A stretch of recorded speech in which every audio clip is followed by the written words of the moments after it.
Hello, Asher. Hello. So we are playing a new game today. Hi, Hamza.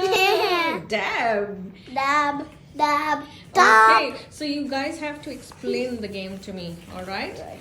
What is the game about, Asher? What do you have here?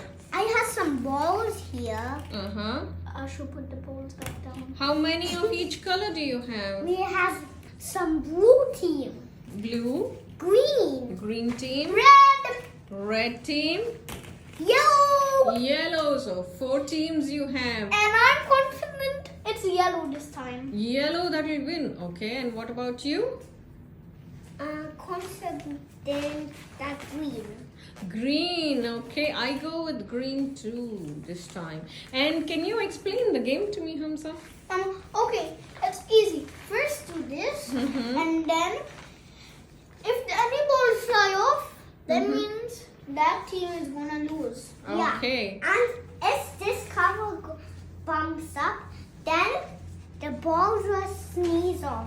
That is why you'll call it ball sneeze. No, Nice. sneeze ball. Sneeze ball. All right, nice. And then No, who no, no. wins? Sneeze. I choose yellow. That's fine, but the last ball which is there on top wins. Is it like that? See the end of this video to see who wins. Okay, nice. Look at this.